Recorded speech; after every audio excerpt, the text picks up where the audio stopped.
Refined, no reservations. Everyone is equal. You know, Bill Gates walked in here, he's gonna wait. If there's a wait, he's gonna wait. The hottest new restaurant in the country is in Seattle, and people are lining up to get in. And the art of noodles, the mesmerizing technique that a local chef has mastered to take her dishes to the next level. Plus, how many babies have been made to that song? Oh, I don't know. Ask my attorney. Refine is all jazzed up to chat with the musician with a mane, the legendary Kenny G.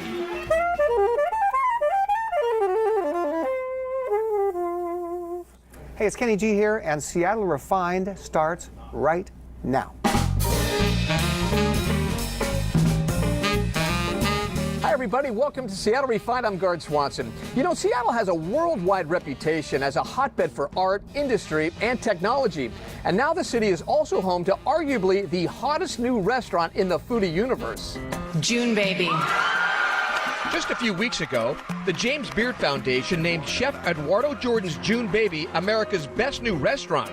Jordan is the first African-American chef to earn the top prize. He also picked up hardware as best chef in the Northwest for his other restaurant, Solare. Of course, Refine knew he was a big deal way before everyone else caught on. It's not every day that people line up to eat at a Seattle restaurant, but at JuneBaby in Ravenna, this is the scene almost every night. Those in the know arrive early. All right, come on in. Word is out about this hot spot, Right behind you guys. where Chef Eduardo Jordan cooks up authentic Southern dishes. We have about 70 seats in here, and at any given day at 5:15, all of these seats will be filled. This restaurant was built with the notion that I can drop this restaurant in Georgia, I can drop it in Alabama, I can drop it in Mississippi, and it'll stand toe-to-toe with any of those great Southern restaurants there. We do a lot of okra. This is like a take on how my mom used to cook her oxtails. And so on the menu it reads Mama Jordan's oxtails. Born and raised in Florida, Eduardo moved to the Northwest a few years ago to give Seattle that Southern charm. And people are eating it up. It's easy to, like, you know, categorize me as a black chef, as a Southern chef. It's too easy to do that, and I didn't want that. I want people to recognize me for my culinary talents, and I wanted to kind of flex my muscles essentially, and not like be like a single category kind of chef from the start. That's why Eduardo went for something different for his first restaurant in Seattle. The restaurant that I opened, Solare, you know, it's built on like Italian and French concepts, and that was me as a chef. But then the unexpected happened. A building opened up just a few blocks away from Solare. I didn't want anyone else to take my business. I saw it as an opportunity to do something here. My dad is stoked because the name is after him. The restaurant is named after him, JuneBaby. That was his nickname as a kid. It didn't take long for people to take notice. JuneBaby made Eater's Best New Restaurant in America list, and even got the stamp of approval from celebs Tyra Banks and Chris Rock. The funny part about that, I was actually out of town that day, and I get a text message from my crew that's like, we think Tyra Banks and Chris Rock is coming, and I'm like, are you kidding me right now? And they held it down. Like, from what I heard, Tyra did some research, and she wanted to come here, so she kind of drug him here. They enjoyed everything. I think they were mad that they didn't get the fried chicken, but they didn't realize that's only on Sunday. Celebrity status or not, everybody has to wait their turn if they want to eat at JuneBaby. We don't do reservation. I wanted to treat it just like an old school mom and pop restaurant in the South. Everyone is equal. You know, Bill Gates walked in here, he's gonna wait. If there's a wait, he's gonna wait. Hungry for more JuneBaby? Head to SeattleRefined.com and check out our online photo gallery. A new Seattle hotspot is giving delicious new meaning to the term Seattle Freeze. A shop just opened in Georgetown that serves up frozen yogurt and donuts. The place is called Seattle Freeze, which pays homage to the Seattle reputation that it's difficult to make friends in the city. It also has funky flavors like cereal milk and black sesame. So far, it's getting rave reviews, but we're checking it out for ourselves, and we'll let you know. It's clear Seattle is home to some pretty amazing restaurants, but there's one award-winning local chef who is such an icon of her own cuisine, she's known the world over. It all has to do with noodles, and as Refined's Brandon Bernstead discovered, it's an art only a handful have mastered. Soba is an ancient art. Buckwheat noodles served with broth, a staple of Japanese cuisine for centuries. It's traditional food made through a painstaking process. At Kamonegi, chef and owner Matsuko Soma carries on that tradition, one passed down from her grandmother in Japan. I was growing up with eating soba noodle made by my grandmother with my family. So that's became an important moment of my life. Soba is simple, deceptively so. Just 2 ingredients, flour and water. Cold day, you need more water. Hot day, you need less water. And just carefully mix. The magic, the texture and flavor is all in the technique. Soma is one of just a handful of chefs in the US making soba from scratch. She learned the craft in her native Japan and honed her skills through years in restaurants. She folds and presses, an effort that requires all of her strength, removing every last air bubble until the dough is perfectly smooth. Everything is done by feel, no tools, just touch. To watch Chef Soma make soba is to watch a master at work, an artist painting on a flour-covered canvas. Rolling part is actually my favorite part. It's rhythmic, almost meditative, the rolling pin gliding across the surface of the dough. When the dough covers the table, it's ready. 1.2 millimeters thick. There is no need to measure. Soma can tell simply by looking. The noodles are cut with practiced precision. The staccato drumbeat of the razor-sharp blade making contact with the cutting board. The entire process takes 30 minutes, a half hour for 14 portions of noodles. It's worth the work. The crowd in her restaurant speaks for itself. Soma's soba is cooked for no more than a minute and served traditionally. Sero style, cold noodles with either hot or cold dipping sauce. Or Nanban style, hot noodles and hot broth. But it's done with fine dining finesse. A tempura shrimp, gracing the top of a bowl of freshly made noodles. A classic pairing. The fattiness of the tempura, a perfect contrast to the delicate noodles.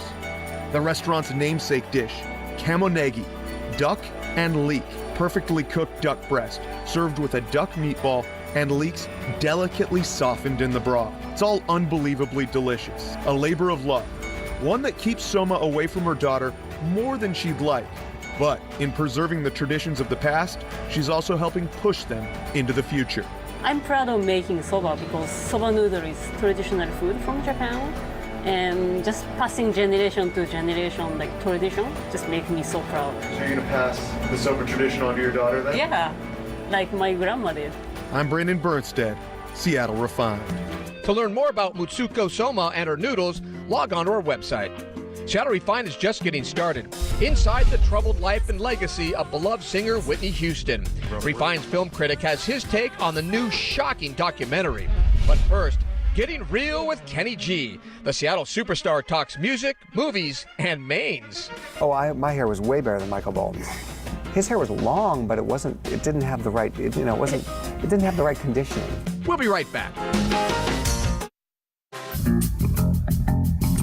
Welcome back to Refined. I'm Gard Swanson. You know, the Northwest is known around the world for its impact on music, from Jimi Hendrix to Nirvana to Macklemore, and the list goes on and on and on. Including on that list is world-renowned jazz superstar Kenny G. Here's Refined's Malia Karlinski. Will you do a little bit of Songbird?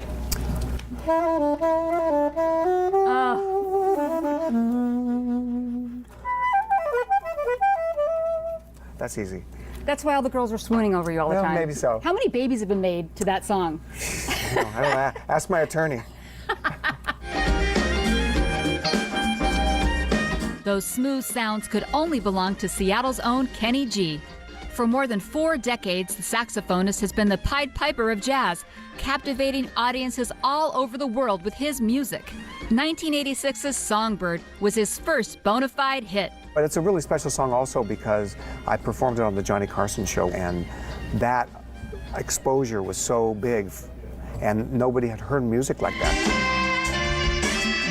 Fortunately for me, they reacted well to it, and so I got a career out of it. He may not be one to toot his own horn, but Kenny G is the biggest selling instrumental musician of the modern era, with over 75 million albums sold. So you are one of the best-selling artists of all time, right? I mean, does that blow your mind? Yeah, that does blow my mind, yeah. It all started when Kenny Gorelick attended Seattle's Franklin High, and his band teacher tapped him to fill in on soul singer Barry White's tour. Back in the 70s, he was as big as they got. You know, I was in his little orchestra for 3 gigs. So I thought, wow, this is pretty cool. I got paid, I'm playing my sax, so I'll just keep trying to do this. In 1982, Kenny signed his first major label contract with Arista. In an era of MTV synthpop, Kenny's sound was a breath of fresh air. The hits kept coming with songs like The Moment, Going Home, and Silhouette.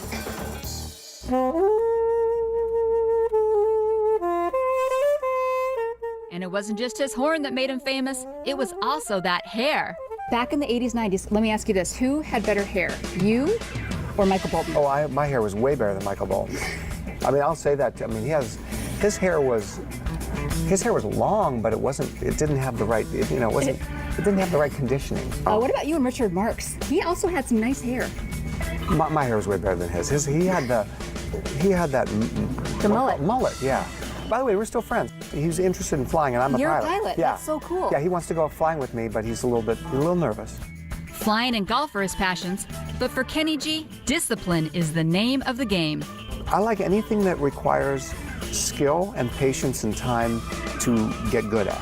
I like any of those things because there won't be very many people that do it. That's why saxophone playing appeals to me. It's the same thing. How many hours a day do you practice the saxophone still?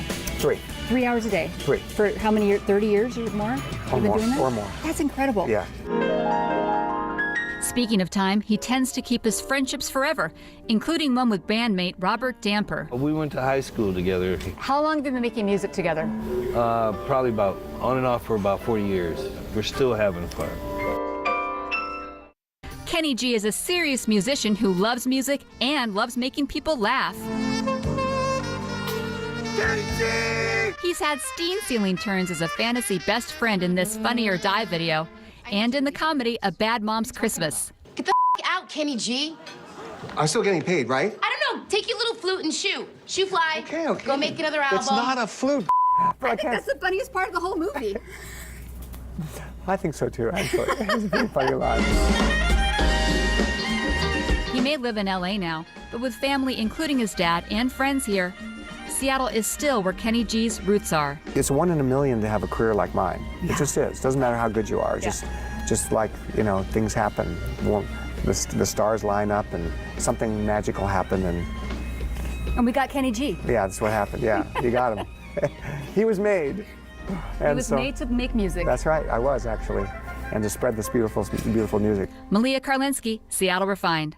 We're still waiting to hear when Kenny will be back in the Northwest, so we'll keep you posted. Coming up, Refined's film critic breaks down the heartbreaking new film about Whitney Houston. Plus, inside a Seattle museum that's one of a kind. Wow. The world's smallest rubber chicken. That's amazing. It is very tiny. Whoa.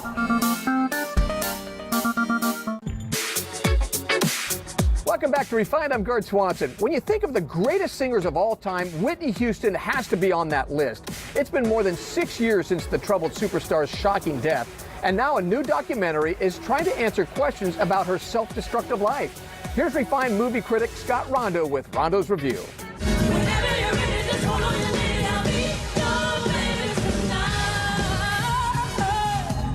The new documentary, Whitney, is a shattering portrait of the megastar's meteoric rise to fame and disintegrating fall to earth, told through never-before-seen footage and heartbreakingly insightful interviews. Whitney is the first doc authorized by the Houston family, but surprisingly, it doesn't sugarcoat her demons, from drug use to bisexuality to her turbulent marriage to singer Bobby Brown. Can I just ask you real quick, Miss Houston? Money. Mrs. Brown, man. Mrs. Houston Brown. Gas time. She was the superstar, and he had a couple of hits. So kind of equal, close enough.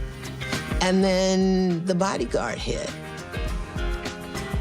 And she shot up into the stratosphere, and he knew instinctively he would never get there, and he just kind of shut down. In addition to her marriage, Houston's relationship with daughter Bobby Christina is also depicted as collateral damage to her fame. But this is no Mommy Dearest, and it's no E! True Hollywood Story either. It's an unflinching look at an American tragedy that goes beyond the usual cliche of the star who has it all but self-destructs. That said, Whitney is not a perfect documentary. A bombshell about sexual abuse never gets fully explored. Houston's longtime friend and assistant Robin Crawford declined to be interviewed for the film, and her absence is like a ghost in the room. And the ending is not momentous or powerful enough to match the rest of the material. But despite those flaws, Whitney is flat out riveting. It gets under your skin and haunts you. I give it 4 out of 5 stars. Scott Rondo, Seattle Refined. Whitney arrives in theaters Friday. We'll be right back. Welcome back to the show. I'm Gard Swanson. Seattle is home to some unique things you can't find anywhere else. For instance, Pike Place Market's world-famous gum wall, the Fremont Troll, the Space Needle, and as John Prentice discovered, a museum dedicated to rubber chickens. If you live in Seattle, you already know Archie McPhee is your one-stop shop for gnome rubber duckies, safety monitor fezzes, inflatable hammers, and pocket-sized unicorn catchphrase generators. And the perfect party accessory for clean-shaven squares like me. This is the party mustache. It actually bends. You can shape it any way that you like. This is exactly what I need. Exactly. You guys never disappoint. Oh, I love hearing that. But now, Archie McPhee is home to one of the newest wonders of the world. And having been to a few places around the world, the Great Pyramids, the Hanging Gardens of Babylon, which we didn't see but were there where they existed, I cannot recall ever having seen anything as bizarre, exciting, and as wonderful as this. The world's only rubber chicken museum. And admission is free. I'm in awe. I don't even know what to say. This is just blowing my mind. It's pretty impressive. Roger, the Duke of Doodads, says the rubber chicken has been an Archie McPhee staple for decades, and this museum is a tribute to the pliable poultry's comic icon status. Sure, there's a Santa chicken, a counterfeit chicken, the world's largest rubber chicken, and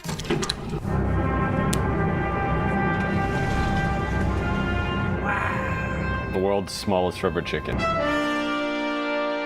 That's amazing. It is very tiny. And where did this come from? That's a mystery. Whoa. As far as rubber chickens go, I feel highly enlightened. I didn't know that there were so many different kinds. What's your favorite item that you've seen in the case? Well, definitely that face there, the surprised chicken. It's pretty loud. It's very loud. And that's not all. What would you say is the crown jewel of this collection? Well, the one that's special to most Seattleites is the JP Patches and Gertrude signed rubber chicken. Wow. Yeah, it's pretty amazing. After retrieving your jaw from the floor, be sure to exit through the Rubber Chicken gift shop. There's rubber chicken pins, t-shirts, candles, socks, scarves, finger puppets, or bring home your very own rubber chicken. There's one for every budget, and folks here say no home is complete without one. My son, when he was probably 3 to 8, 10 years old, he slept with a rubber chicken. He got the humor of it, and he had a rubber chicken, and that's what he slept with. John Prentice, Seattle Refined. To learn more about Archie McPhee's or the Rubber Chicken Museum, log on to our website. All right, that's going to do it for today's show. I'm Gard Swanson. Thank you so much for joining us here on Seattle Refined. We'll see you next time.